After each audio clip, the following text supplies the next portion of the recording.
नमस्कार, आप देख रहे हैं टोटल टीवी। मैं हूं सौरभ जौहरी। बुलेटिन की शुरुआत करेंगे बड़ी खबर के साथ। ईरान इजरायल की जंग में अमेरिका कूद गया है। ईरान के 3 परमाणु ठिकानों पर बम बरसाए हैं। देर रात अमेरिका ने ईरान पर हमला किया है। फोर्डो, नतांज और एस्फहान शामिल है। हमले की पुष्टि डोनाल्ड ट्रंप ने ट्वीट करके दी है। अमेरिकी राष्ट्रपति डोनाल्ड ट्रंप राष्ट्र को संबोधित करेंगे। भारतीय समय अनुसार सुबह 7:30 बजे संबोधन होगा। तो मिडिल ईस्ट में तनाव की स्थिति और ज्यादा गहराती जा रही है। इससे पहले हमने देखा कि ईरान ने स्पष्ट तौर से अमेरिका को चेतावनी दी थी और कहा था कि युद्ध किसी भी हालत में ईरान बैकफुट पर नहीं जाएगा और इजरायल के खिलाफ अपने हक के लिए, अपने अधिकारों के लिए लड़ता रहेगा। और उसके बाद अमेरिका ने ईरान को चेतावनी भी दी थी। हमारे सहयोगी ललित नारायण कांडपाल हमारे साथ हैं फोन लाइन पर। ज्यादा जानकारी के लिए उनका रुख करेंगे। ललित, क्या कुछ जानकारी है? अमेरिकी राष्ट्रपति राष्ट्र को संबोधित करने वाले, किस तरह की स्थिति देखने को मिल रही मिडिल ईस्ट में, और अब ईरान इजरायल का युद्ध जो है वो और ज्यादा गहराता नजर आ रहा है। देखिए, अमेरिका की आखिरकार वो एक तरह से वो लम्हा आ गया है जिस लम्हे का पूरी दुनिया इंतजार कर रही थी कि काश ये लम्हा ना आए।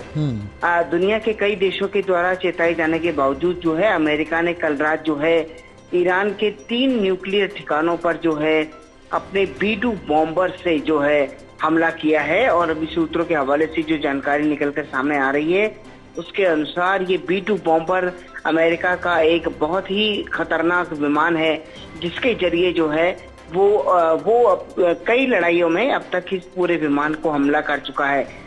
अमेरिका ने जो ईरान के 3 प्रमुख ठिकानों पर जहां हमला किया है, उन 3 ठिकानों में जो इलाके हैं उनका मैं आपको जिक्र बताना चाहूंगा कि इसमें जो है वो फोर्डो है, एक नतांज है और एक एस्फहान है। ये 3 इलाके हैं जहां पर जो है जो न्यूक्लियर फैसिलिटीज थी ईरान की, वहां पर जो है B-2 बॉम्बर से अमेरिका ने हमला किया है। और इस हमले में बताया जा रहा है कि बड़े स्तर पर जो है उन प्लांट्स को बड़ी तबाही हुई है जहां पर ईरान जो है वो हमला कर रहा था।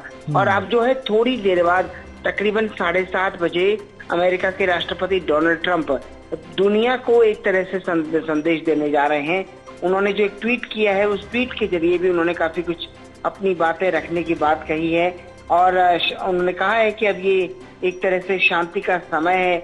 और जिस तरीके से उन्होंने अपनी इस पूरी बात में कहा कही है कि we had completed our successful attack on the 3 nuclear sites of Iran, यानी कि उन्होंने कंफर्म किया है ट्वीट करके कि हमने जो है ईरान की 3 न्यूक्लियर साइट्स पर हमला किया है। और सबसे बड़ी बात है कि all planes are now outside of Iran air space. और ये भी बताया है कि जो B-2 बॉम्बर गए थे बम बरसाने के लिए, वो बम बरसा करके वापस आ चुके हैं ईरान के एयर स्पेस से बाहर आ चुके हैं।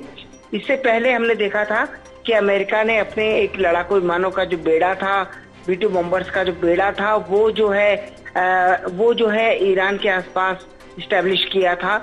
और उसके बाद जो है माना जा रहा था कि अमेरिका भी इस लड़ाई में कूद सकता है। लेकिन वहीं रूस और चीन के द्वारा बार बार ये कहे जाने पर कि अमेरिका को इस लड़ाई में नहीं आना चाहिए, लेकिन बावजूद अमेरिका की एंट्री के बाद अब अमेरिका जो थोड़ी देर बाद अपनी बात रखने वाले हैं डोनाल्ड ट्रंप, उसमें देखना होगा सौरभ कि वो क्या कुछ बातें कहते हैं।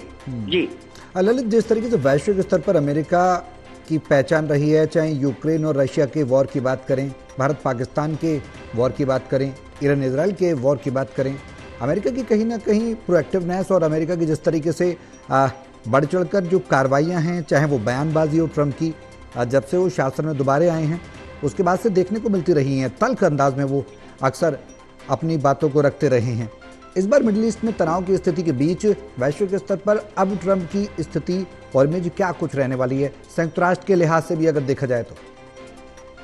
देखिए, अमेरिका ने जो ये पूरी कार्रवाई की है, वो उस कार्रवाई का मकसद जो रहा है वो न्यूक्लियर जो उनकी साइट्स हैं और उनका जो न्यूक्लियर प्रोग्राम है, उस प्रोग्राम को एक तरह से बंद करने के उसके ऊपर जो है उसने कार्रवाई की है। लेकिन सवाल सबसे बड़ा ये है कि जिस तरीके से ईरान अपना न्यूक्लियर प्रोग्राम चला रहा था और वहाँ के जो राष्ट्रपति हैं खामनेई, उन्होंने जिस तरीके से जो है एक तरीके से कहा था कि वो अपना प्रोग्राम बंद नहीं करेंगे और वो लगातार हासिल करेंगे, लेकिन उसके बाद जिस तरीके का ये पूरा तनाव पैदा हुआ सौरभ, अमेरिका ने एक तरह से जो है अमेरिका इससे पहले भी कई देशों पर जो है इस तरीके के सैंक्शंस लगा चुका है।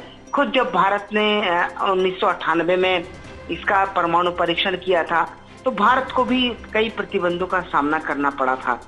लेकिन कुल मिलाकर के अगर देखा जाए आज की स्थिति में जिस तरीके से अमेरिका की एंट्री हुई है इस लड़ाई में, और ईरान ने पहले ही कहा था कि अगर अमेरिका इस लड़ाई में आएगा तो उसके बाद उसे भी इस लड़ाई का खामियाजा भुगतना पड़ेगा। लेकिन सवाल सबसे बड़ा ये है कि क्या अमेरिका अपनी बॉम्बर्स को आगे भी जारी रखेगा लड़ाई के लिए।